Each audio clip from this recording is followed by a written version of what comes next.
प्रणाम सभी स्टूडेंट्स को और सभी व्यूअर्स को। Welcome back once again. पिछला वीडियो जो हमने डाला था उसके रिस्पांस काफ़ी अच्छे आए, काफ़ी अच्छे व्यूज़ भी आए। कुछ लोगों को मैं धन्यवाद देना चाहूँगा, जैसे हर्षवर्धन, जिनका मैसेज आया था। ये जो आप लोग मैसेज करते हैं बीइंग अ स्टूडेंट या व्यूअर, ये एक तरह से मेरे लिए मोटिवेशन और encouragement रहता है। So thanks for commenting, liking the content and मेरी हौसला अफजाई करने का आप सबका बहुत बहुत शुक्रिया। आज हम शुरू करने जा रहे हैं पहला जो एक्ट जिस पे हम वीडियो बनाना शुरू करेंगे वो है specific relief act. Specific relief act वैसे तो पढ़ा जाता है इंडियन कॉन्ट्रैक्ट एक्ट के बाद, क्योंकि हम अपने वीडियो की शुरुआत स्पेसिफिक रिलीफ एक्ट से करते हैं। तो सबसे पहले जब ये एक्ट आया था वो ईयर था 1963। जब सेकंड जो इसका शॉर्ट टाइटल है, जो पूछा भी जाता है आजकल के एग्जाम्स में, आजकल जो एग्जाम्स होते हैं प्री के, उसमें क्वेश्चन पूछे जाते हैं कि शॉर्ट टाइटल क्या है एंड लॉन्ग टाइटल क्या है एक्ट्स के। तो इसीलिए ये मैंने स्पेसिफिकली आपको सेग्रीगेट करके बता दिया है। तो शॉर्ट टाइटल में स्पेसिफिक रिलीफ अमेंडमेंट एक्ट 2018। 2018 में इसका रिसेंट अमेंडमेंट हुआ था। वैसे तो एक्ट्स जो भी आते हैं उनके अमेंडमेंट ईयर वाइज ईयर होते रहते हैं, बट कंसिडर वो होता है जो लेटेस्ट अमेंडमेंट था, जो सबसे रिसेंट अमेंडमेंट ईयर था। तो स्पेसिफिक रिलीफ का हम बात करें, स्पेसिफिक रिलीफ एक्ट की जब हम बात करें तो ये हुआ था रिसेंटली 2018 में। तो ये इसका शॉर्ट टाइटल भी होता है, ये भी है और ये भी। डिपेंड करता है कि क्या पूछा है और क्या ऑप्शन में दिया है। तो लॉन्ग टाइटल हमें बता रहा है कि वो एक्ट जो डिफाइन करता है, परिभाषित करता है, मीनिंग एक्सप्लेन करता है और अमेंडमेंट करता है, उसमें चेंज करना, ऑल्टर करना। अमेंड देखो यहाँ पे भी लिखा हुआ है अमेंडमेंट, यहाँ पे भी लिखा हुआ है। सो अमेंड मतलब होता है टू चेंज और ऑल्टर या किसी तरह का बदलाव कानून में लाना, संशोधन जिसको कहा जाता है टेक्निकली हिंदी में। वो लॉ जो किससे रिलेट कर रहे हैं, स्पेसिफिक रिलीफ के कुछ काइंड से। वैसे तो आपको जब ब्रीच होता है, किसी भी कॉन्ट्रैक्ट का ब्रीच होता है, वो सब हमने कॉन्ट्रैक्ट एक्ट में पढ़ा और अभी पढ़ेंगे भी जैसे जैसे वीडियोस अपलोड होंगे। फिलहाल हम कॉन्सेंट्रेट करते हैं स्पेसिफिक रिलीफ। तो जो चीजें कॉन्ट्रैक्ट एक्ट में दी हुई है उसके अलावा कुछ रिलीफ ग्रांट किए जाते हैं, वो मेंशन है स्पेसिफिक रिलीफ एक्ट में। अब जैसा कि मैंने आप सभी से वादा किया था कि वीडियोस में कुछ मैं मेरे अनुभव आप सभी के साथ साझा करूंगा, जो आपके जीवन में स्पेशली स्टूडेंट्स और पेरेंट्स के लिए महत्वपूर्ण होंगे और आपके काम होंगे। एक मैं आपको अपना एक्सपीरियंस बताता हूँ। एक इंक्वायरी आई थी मेरे इंस्टीट्यूट में, जहाँ पे पेरेंट स्टूडेंट्स को इस कदर कंपेयर कर रहा था।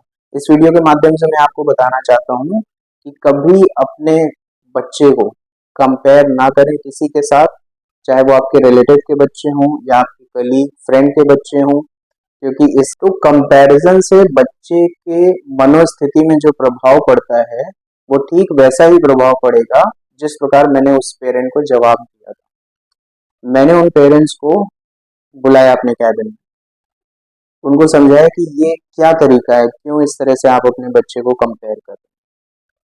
तो वो मुझे भी यही चीज समझाने लगे कि सर मेरे रिलेटिव हैं, उनके बच्चे का इतना मार्क्स आता है, उतना मार्क्स आता है, मेरे कोलीग्स हैं उनके बच्चों के मार्क्स जो हैं काफी अच्छे हैं।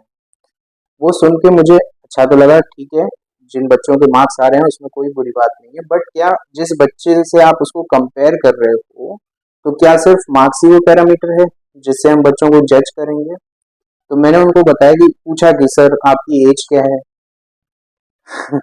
मैंने उनको पूछा अंबानी जी की एज क्या है। लगभग उनकी एज और इनकी एज आसपास थी। मैंने कहा वो कितना कमाते हैं और आप कितना कमाते हैं? अगर ये कंपैरिजन बच्चे ने आपसे कर दिया तो आपके पास क्या जवाब रह जाएगा? उस वक्त शायद उस पेरेंट को ये चीज फील हुई और उन्होंने ये चीज शायद समझी, और मैंने उनको यही समझाया कि जिस तरह से आपको ये कंपैरिजन बुरा लग रहा है उसी तरह बच्चों को भी ये कंपैरिजन बुरे लगते हैं। तो आप सबसे अनुरोध है कि अपने बच्चों को compare with respect two marks ना करें। हो सकता है वो एकेडमिक्स में नहीं तो किसी और जगह स्पोर्ट्स में अच्छा कर ले जाएगा, या किसी और फील्ड में अच्छा करेगा, तो जितना हो सके एनकरेज करें, उनको डीमोटिवेट या डिस्करेज ना करें।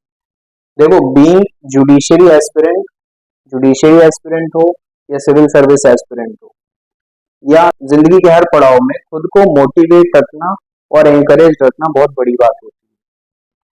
कई बार ऐसा लगता है कि मुझसे नहीं हो पाएगा, मुझसे याद नहीं हो रहे हैं सेक्शंस, मैं ओवरव्यू नहीं याद कर पा रहा हूँ।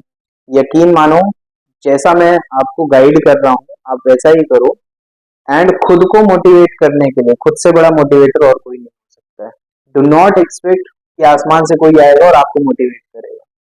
डिस्करेज करने के लिए आपका एक ख्याल ही काफी है, आपका एक मन का विचार ही काफी है डिस्करेज होने के लिए। बट मोटिवेट रखना खुद को, ये सबसे पहला स्टेप है। तुम 4 दिन 6 दिन वीडियो देखोगे, 8 दिन 10 दिन देखोगे, 1 महीने देखोगे, दूसरे महीने कोई आके तुमको कोई चीज कह देगा ना, डिमोटिवेट हो जाओगे, अरे नहीं कर बनना है जज, मैं तो वकालत कर लूंगा, मैं तो फर्म खोल लूंगा, दुनिया भर की चीजें क्यों खोल लूंगा, क्योंकि तुमसे ये हो नहीं पा रहा है। क्यों नहीं हो पा रहा है? जो भी बच्चों ने, जो भी इसके पहले एस्पिरेंट्स ने क्रैक किए हैं एग्जाम, क्या उनसे भी नहीं हो पाया था? उनके पास भगवान ने 2 दिमाग दिया था, तो बनाया तो भगवान ने एक जैसा है। सिर्फ खुद को मोटिवेट रखना है, ये सबसे बड़ा चैलेंज। अगर ये एंड तक रख पाए, मुसीबतें लाख आएंगी, एंड तक अगर इस चीज को खींच पाए, तो तुम्हें जज बनने से कोई नहीं रोक सकता, इसकी मैं गारंटी देता हूं। अब आते हैं स्पेसिफिक रिलीफ एक्ट का ओवरव्यू। जो मैं पढ़ा रहा हूँ ना, ये जबानी तुम्हें याद होना चाहिए। ओवरव्यू की हम बात करें तो सबसे पहले जो जो चीजें पूछी जाती हैं फिल्टर करके मैं लेके आया हूँ यहाँ पे। Enforcement date March 1st 1964। किसकी enforcement date? Specific relief act 1963। उसके बाद स्पेसिफिक रिलीफ अमेंडमेंट एक्ट 2018 जो रिसेंट हुआ है, वो हमको ध्यान रखना है। जो रिसेंट अमेंडमेंट हुआ है उसके ऊपर क्वेश्चन आते हैं, तो उसकी डेट है October 1st 2018। डेट्स याद रखने की ट्रिक: खुद का बर्थडे, भाई बहन का बर्थडे, फ्रेंड्स का, कोलीग्स का, रिलेटिव्स का। अगर इन डेट्स के आसपास या मैचिंग डेट्स हैं तो उससे याद रखो।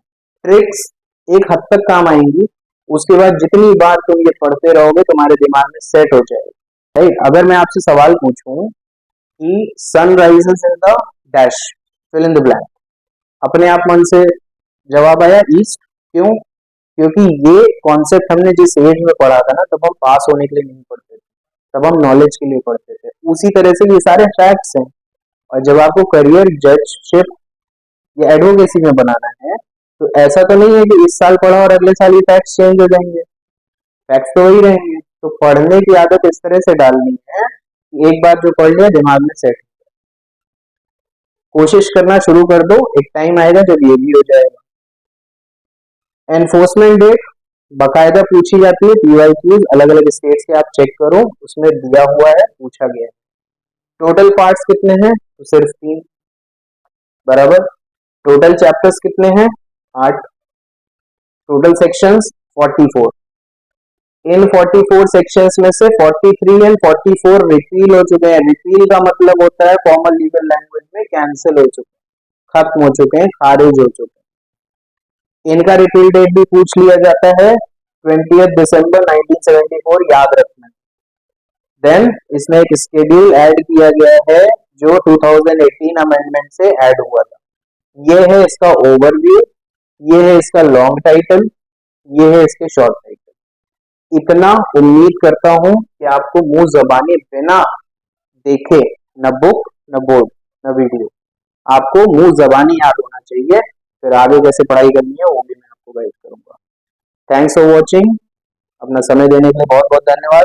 आपके लाइक, कमेंट्स और सब्सक्रिप्शन, ये तीनों से आप यकीन मानिए मुझे बहुत मोटिवेशन और एनकरेजमेंट मिलता है।